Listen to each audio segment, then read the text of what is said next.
I have the great honor to be up here with Jim Hart, who is a screenwriter extraordinaire. He does many things, but he's a screenwriter extraordinaire. He wrote the movie Contact, if you saw that fine film. I know. Signs of Intelligent Life in the Universe. He did that with, worked with Carl Sagan quite a lot, right? Carl Sagan, that was 3 years, a very extraordinary experience before we lost him. And you wrote... Amazing fellow.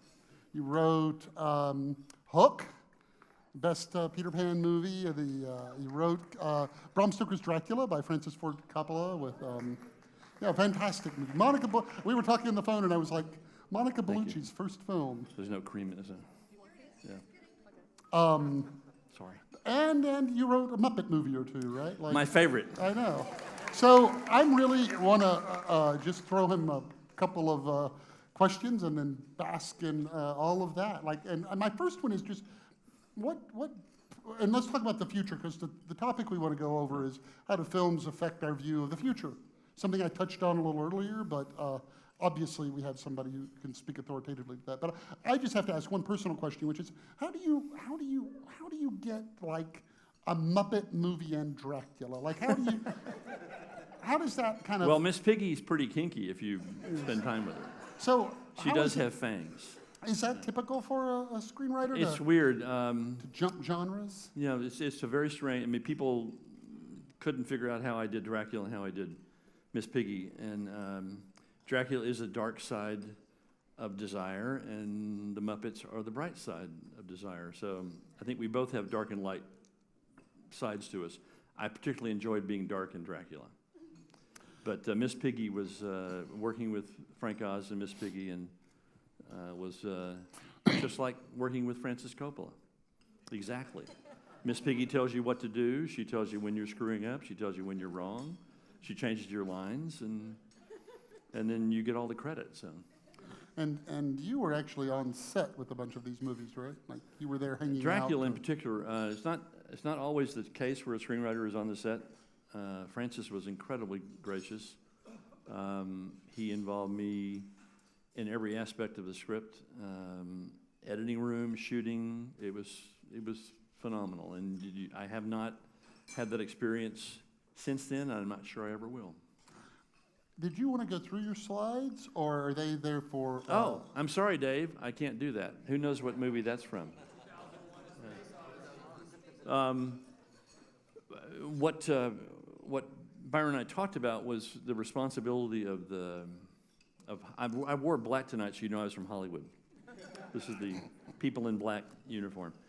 What we talked about on the phone the other day was the responsibility that we have in our industry of telling these stories about the future.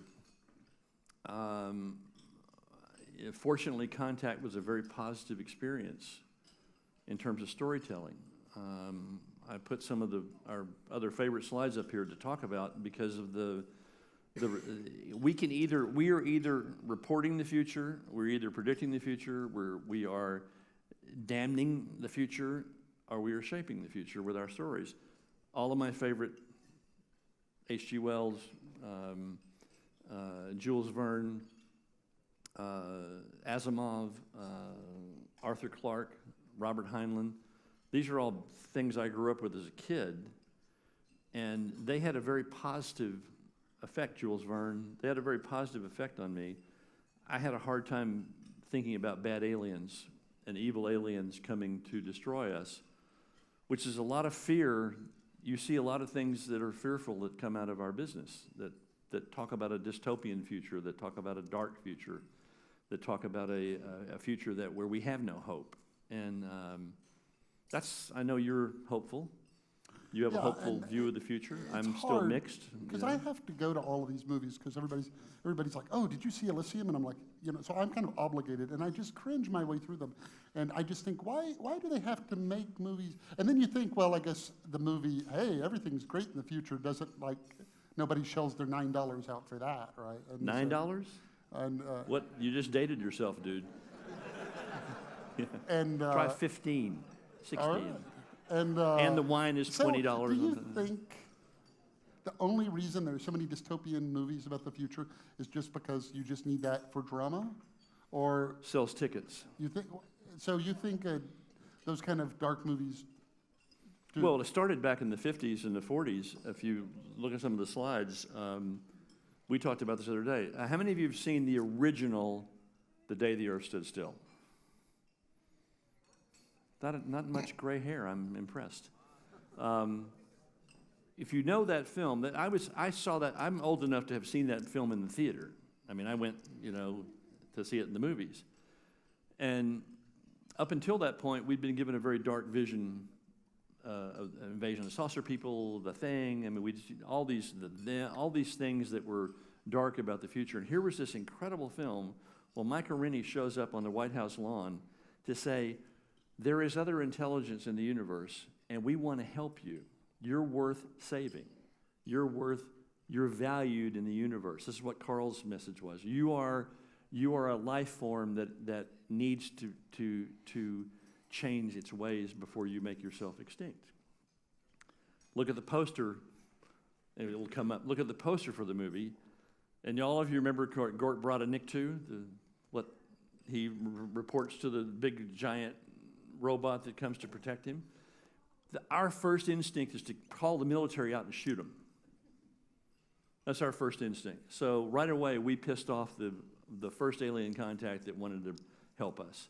And the whole film is about Michael Rennie being a fugitive and demonstrating to the planet how powerful this intelligence is that has come on a friendly mission. They stopped the world,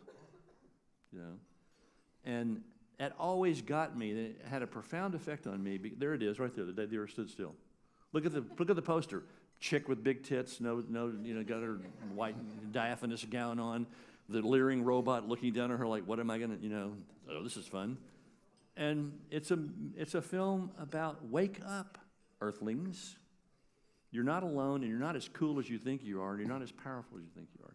That had a very profound effect on me. But unquestionably, things like Star Trek, like anytime you talk to anybody at NASA, they're always talking about something about Star Trek. And you think about it, Uhura in the original series, she had a Bluetooth headset. She wore that thing in her ear. And there's an X Prize to build a tricorder, and it's explicitly build the tricorder. Google, when they talk about AI, they say they want to build the enterprise computer that you can just ask it questions and it answers. So, how do you preserve that? How do you, because I wrote the first book I wrote because of a quote by Gene Roddenberry. He said, in the future, there will be no hunger and there will be no greed and all the children will know how to read. And I was like, is that true? Or does that just rhyme? And I decided, and so I'm just curious, how do you get more of that? How do you get more? Because I personally think the only thing that could keep that future from happening is if people don't believe in it. Because the whole reason we went to the moon is some people got up and said, let's go to the moon, and but the minute everybody says, it's not worth it. So how do you get more of that positive? How do you make that commercial, and how do you make that? Oh boy, well, Contact was not a well-received film when it was made. Close Encounters of the Third Kind, I think, still Spielberg's best film ever. Broke the mold on friendly intelligence coming to make a statement. Then he blew it. He blew it up again with E.T. I still think Close Encounters is it's like John Cassavetes made a science fiction film. It's so real what he did with the characters, and it's such an important message. That was 1977, 70, and we haven't quite done it again since. So part of the problem is what movies the audience supports, what TV shows the audience supports. I'm a big fan of Stranger Things on Netflix. Great homage to Spielberg and to Stephen King. But again, it deals with the dark side of us and the dark side of something that we create. So I really think it has to do with what the audience will support. Jackie, the VR panel today was exceptional for me. It gave me a big shout out to get smart with what we're doing in VR. Jackie talked about the holodeck from Star Trek. a positive way of people dealing with deprivation, sensory deprivation, being away from your loved ones. That's all Gene Roddenberry. We haven't really had, I mean, we had Klingons, but, you know, we also had coexistence. And what Gene Roddenberry was doing was creating a universe that survived through coexistence. And that's still, I think, the only hope we have as a species on this planet or any other is we learn how to coexist. And I told you I just finished a treatment for a film at Disney that I hope works. Triangle, power source. About the first starship that goes to the black hole. It's a prequel to the old clunky Disney film that some of you know. And I told you I found myself writing a very hopeful ending that I wasn't expecting to land on. And so if you support those stories, if we make those stories and you go to them and you support them and you scream out and you give shout outs, that's encouraging to filmmakers. I'm worried that we tend to lean towards the whatever sells, you know, whatever the marketplace will. If monsters and dark and dystopian futures that's what people go see, you know, that's what's going to sell. So when something positive, like I thought Ex Machina was really a smart, beautifully made, low budget film. It had an interesting message to it. It wasn't totally dark and it wasn't totally negative. It was really positive about the AI, the idea of AI becoming sentient, you know, and being able to have a conscience. So I think I'm more hopeful.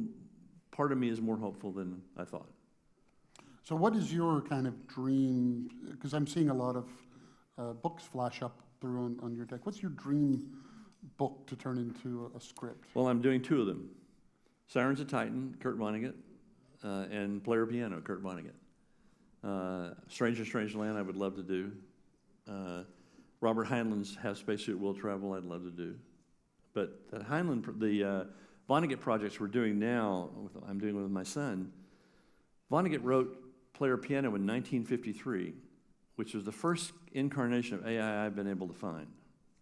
He called it Epicac, and we changed it to Atlos, which is the absolute truth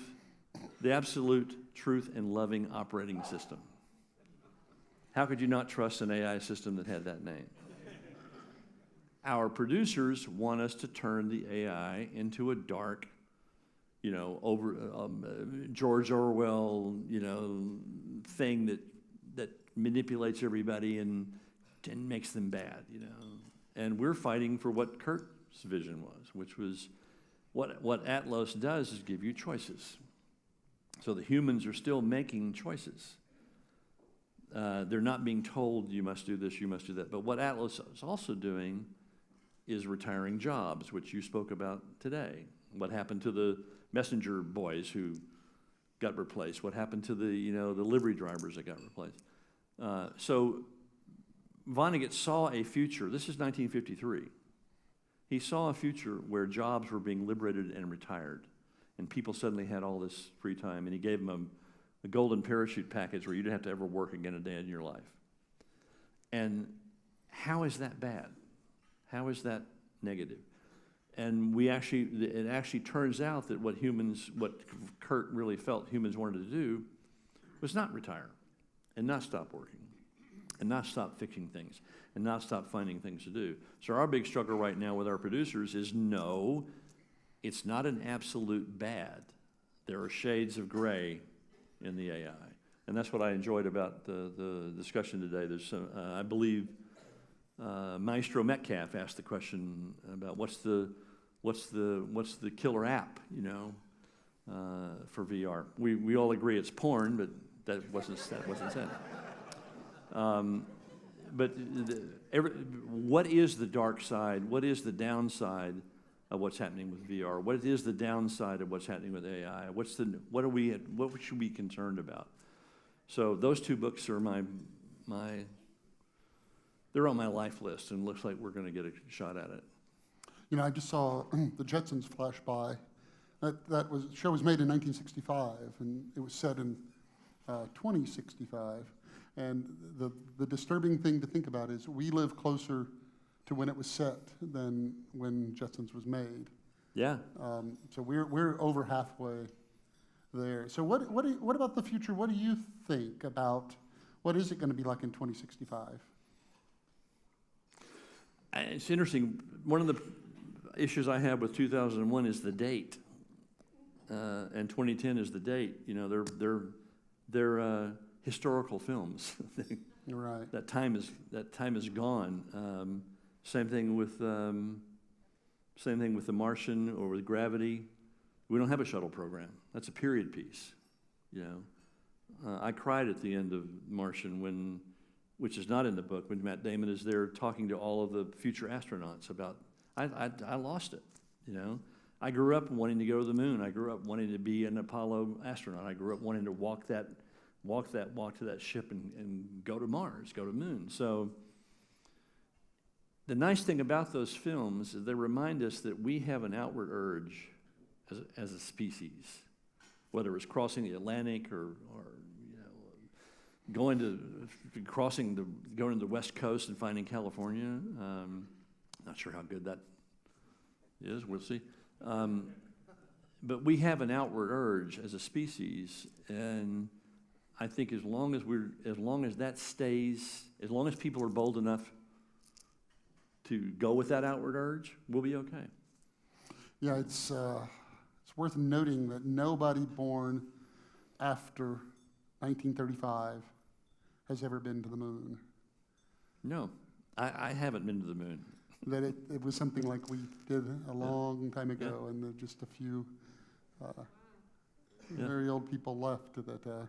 Well, and you have things like the Heinlein Prize and the X Prize, which reward the commercialization of space travel, which I think is great. The governments don't have to do it. We should do it with those with initiative and those with dreams and those with money. Want to go to space? That's how we're going to get there. And so talk a little bit, if you don't mind, about Contact. How did that come about? And wow. I'm just, Carl Sagan, I was the 7th writer to come on that project. How many of you ever actually read the book? Okay, so you know what an amazing book it is and how unadaptable it was for a movie. So we were finishing Hook and Dracula, and I was pursued by the producers. They knew I was a sci-fi buff. They knew I had a great respect for Carl, and they wanted me to do it. I kept saying no. And I found out that I was the 7th writer they'd approached. There had been several years of other scripts done and 3 directors, and not one person had ever talked to Carl Sagan. Huh. And the scripts were all shit. They had nothing to do with the book. They made up stuff that just had nothing to do with why he wrote this book. So I said to the producer, yeah, I'll do this, but here's all these things you got to do. Carl has to approve me. Carl has to be part of the development process. Carl has to be actively involved in the creation of the story in this book, thinking that Warner Brothers would never, they'd say, no, forget it. Oh, and you have to pay me all this money. They said yes. So the Sagans and the Harts spent an incredible weekend along with Linda Obst, who's got a house near here, a great producer who willed this film to life. We spent an incredible weekend with the Sagans, and I interviewed him like a journalist. Why did you write the book? What do you want people to get out of it? How do you want young people to respond to it? And we found the story inside the book that weekend. 3 writers and 2 directors later, and because of Jodie Foster, who literally took that script and took that project and made Warner Brothers do it, it got made. Carl didn't live long enough to see it. It was one of the, well, he used to grade my scripts, A-, B, D, F, you know. But I worked with him for 3 years, and his wife, Ann Drian, who was an incredible partner for him. And all I will say about him is that I never saw him talk down to anyone or make them feel stupid. Even when he's talking to kids who are going, where are the flying saucers? Are they aliens? You know, and he was we were at Disney World with him and Ann and Sam, who was 1 year old, and Sasha, who was my daughter's age. We were all together, my son. This is Disney World in 1995, I think. And Goofy comes over to the table, the big, the characters that go around, and Carl is watching Goofy try to entertain his 1 year old son. And I'm sitting there watching Carl look at Goofy. And finally, Carl says, "Do they give you any instructions on nonverbal communication in order to let you deal with kids?" Goofy goes, "Do they give you any instructions on how to deal with a child that might be afraid of you?" Goofy finally figured out who Carl Sagan was. So Carl starts asking Goofy questions, and Goofy sits down at our table with his big paw and starts writing out answers on the napkins. Pretty soon all the kids are going, "Why isn't Goofy coming to our table?" That was Carl. He was interested in how we communicate, and all he ever wanted out of contact, which was a big lesson for me, and it's the line in the film, "If it's just us, it seemed like an awful waste of space." All he wanted was us to recognize the fact that we were citizens of a larger galaxy of life, and we should start fucking treating each other that way and how special we are instead of killing each other. That was all he wanted. And I was just talking about, was it the real Goofy or just like an actor playing Goofy? I don't know how to answer that. Say that again. We were. I was just. I'm writing a book right now, and the epilogue is called "Looking Back," and it's about. Did we talk about this? Yeah, I think so. It's about. Do y'all know about the photo called the pale blue dot? Yeah.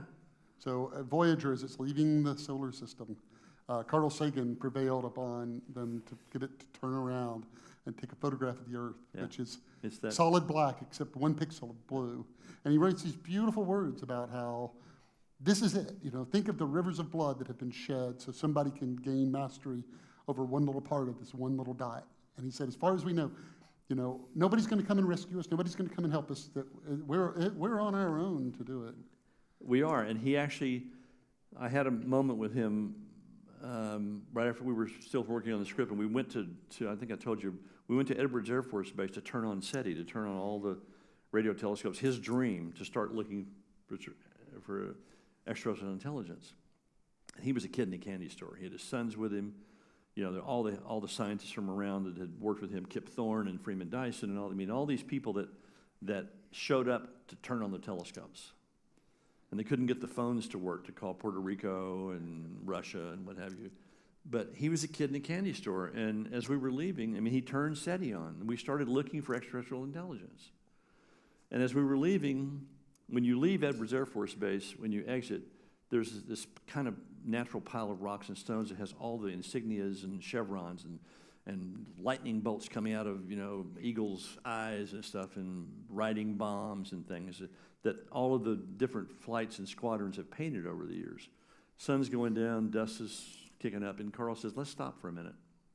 Let's just take a walk." And so he had just a couple of his artists there, a couple of people he'd worked with on SETI. So they're all walking through this kind of monument to war, and destruction. And Carl and I had a moment alone together, and it's the first time I ever heard any inkling of a doubt in him. And he said to me, he sort of just mumbled it. He said, "I don't know if when we do get the call, we're going to be here to answer it. I give us 10 years. And he just turned on, And I realize now that what he was sick then, and he was telling me that he wasn't going to be here in 10 years to answer the call. I didn't know that until he died 5 years later, that he knew he was sick then. Mm-hmm. But he was worried that we weren't going to be around long enough to get the call.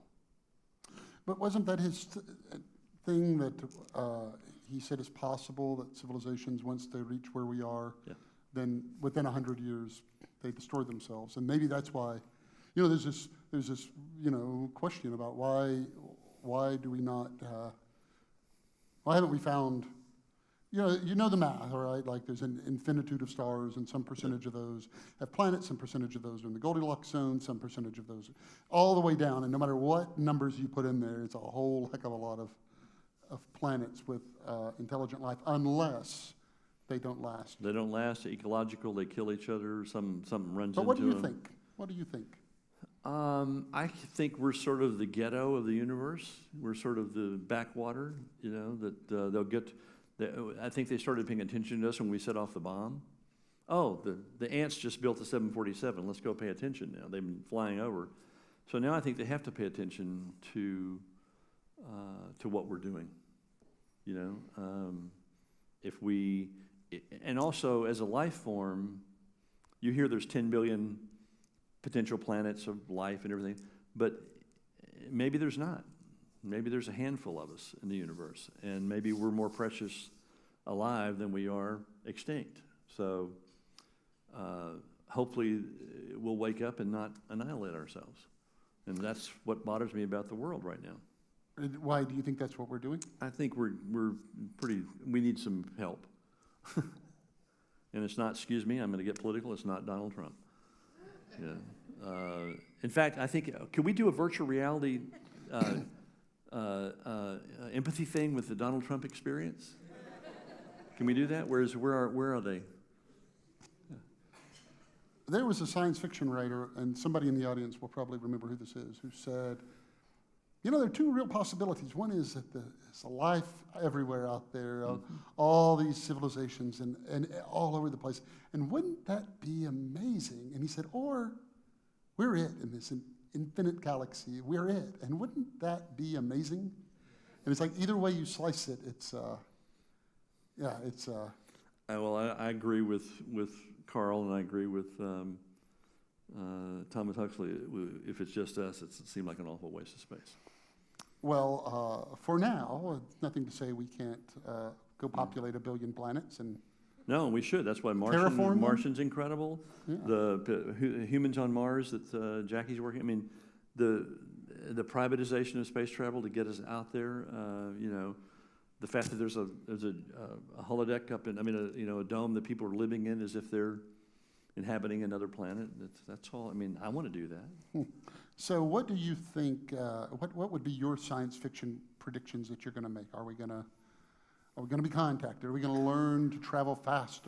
You hear a lot about disclosure. Those of you that follow politics know that the chief of staff of Obama, when he left the cabinet, his biggest complaint and biggest disappointment was the fact they didn't disclose about UFOs. That was in all the papers. Nobody picked it up. I think there will be that we're going to get closer to some truth about disclosure. That there will be some evidence that we have been visited and they're among us and they want to help us, and they don't want to kill us. They don't want to eat us. They don't want to harvest us. They just want to make sure that we figure out how to make it. And I think that somehow that gives me hope. Is that the high sign? Yes, they're all gray with big eyes, and in fact, some of the hybrids are even here among us. Who do you read right now about the future? Who do you think is insightful or worth investing the time in? You mean in terms of writing? Mm-hmm. Wow. I keep going back to the old guys. I thought William Gibson broke some real ground when with Neuromancer and was the Matrix ripoff. That's a pretty dystopian future. If you go back and read Arthur Clarke, if you go back and read Asimov, the fact that Foundation exists and the fact that Star Trek, what Roddenberry found was a future where we're still around. Yeah. And it was a future that we had to go through a lot to get to. It wasn't easy. No, it wasn't easy. He had wars and all of that in his backstory. And I don't know enough about the AI world, and I thank Nancy for directing me this way because of what we're doing with Vonnegut. But there's a lot of writings I'm reading now by people that are contemporaries that are not fiction writers, who are really writing about the future. That it's It's compelling, it's intriguing, it's hopeful. I know you're hopeful. So I'm not, I'm not sure. I go back to the old guys, but I keep thinking that the new people I'm reading that are not writing science fiction, but they're writing science faction, really have an interesting perspective on the future. Well, it's great we have people like Elon Musk and Jeff Bezos and people who have the means and the energy and the vision to do a lot of that. I don't know if we have a present-day Asimov. I think he's irreplaceable. Asimov wrote books in all 10 of the Dewey Decimal, 100s, 200s, 300s, 400s. He's got books in all 10 of them. Well, I'm sure there's something I forgot to ask. Nancy, do you have anything that you would like to Yes. throw at Jim? What do I think about the technologies that are emerging and how they affect my business? Yes.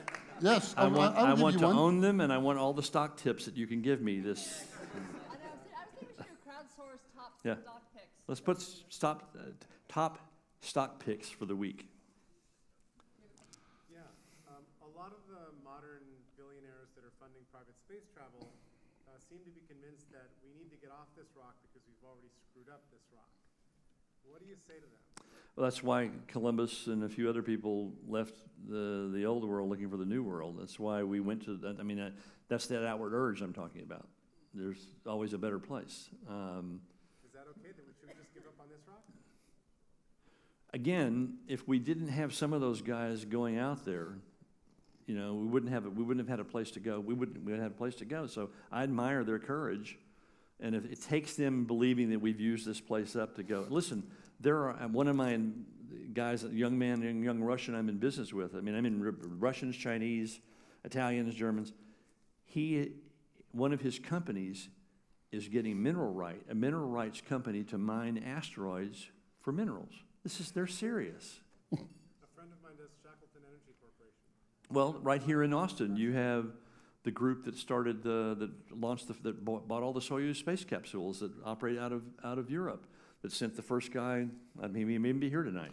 Paid his $20 million. No, he didn't register, but All of that is because a lot of us want to go somewhere else. I'm a diver. I like being under the water. I think we're a uniquely dissatisfied species. It's like, beavers have been building dams for I don't know how long, but you never see them put hydroelectric electricity or anything like that in it. They're a largely complacent sort, from all I can tell, and yet we're not. We're always like poking at everything. And Yeah. Wouldn't you like to go to another planet or another star? Wouldn't that be interesting to see?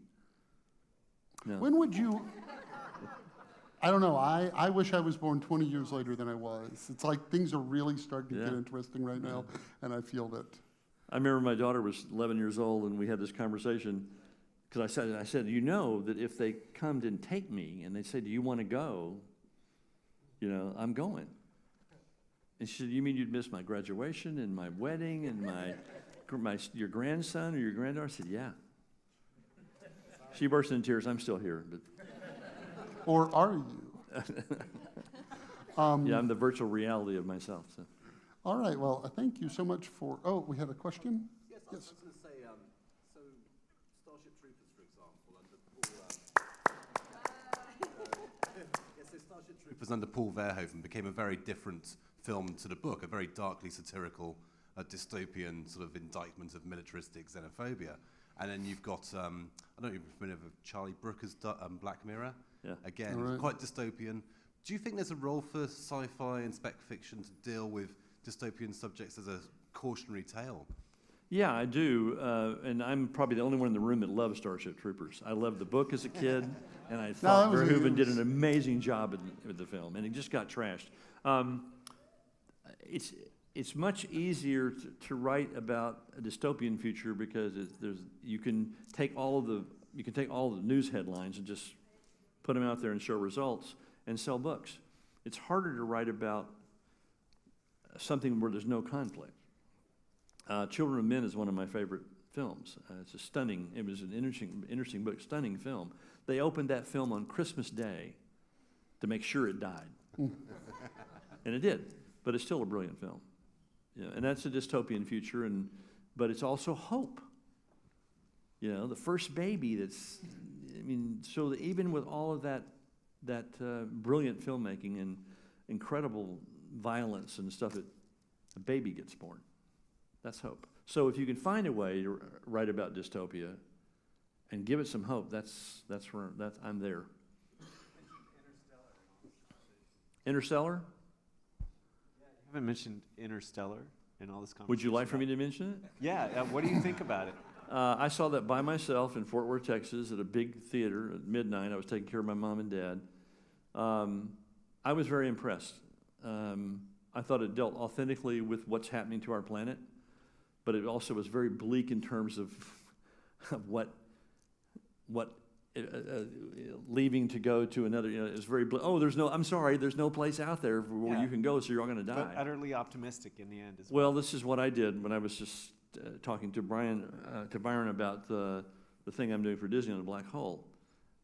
Same thing, but I found a way to come back and be hopeful. That was my one problem with Interstellar. It didn't give you. I would much rather McConaughey, who I thought was better in Interstellar than he was in Contact. If his message was, I'm still, I'm here. But I would like to have known that he found a really cool place to be here from. Yeah, it's a wonderful. I think we have one more question. Yes. Okay, I'm only going to take one more question, but you got to give me $500 for the foundation. Oh, okay. So, question is, you worked with a visionary, Carl Sagan, obviously a scientist, but there are other visionaries like Elon Musk, who has started SpaceX, is doing electric cars. He was asked in a conference back in March, are we living in a virtual reality? And he said, the odds are 90% that we are. If you could work with any other visionary, who would that be? You've already worked with Carl. Who else would it be? Wow. Well, Tesla, Egon stole Tesla's name, so I'd probably work with Tesla. I'd like to go back in time and work with and make sure that he got recognized for how he changed the world. Talk about free energy? Nikolai. That's what, yeah. I said Tesla, right? Yeah. Nikolai Tesla. What are you saying? I'm giving him my answer. I would rather work with Nikolai Tesla and make sure he was recognized for everything he did for us. So his name, he should have stock options in his company. And free, the man invented free energy. And he had the plug pulled on him by the Rupert Murdoch of his time, who said, where do I put the meter? And he said, oh, it's free. And he shut down the great plant out on Long Island. It's a good question. And again, maybe I need to know more about the real writings that are going on, the people who are writing about AI and virtual reality now have not been commercialized yet. So, yes, he's a visionary. If he wants to write a check for the Tesla biopic, I'll be happy to work with him. All right. Well, you're staying around, aren't you? Yeah, I'm here to I'll get drunk in about an hour. Excellent. Well, thank you very much, Jim. Pleasure. Thank you.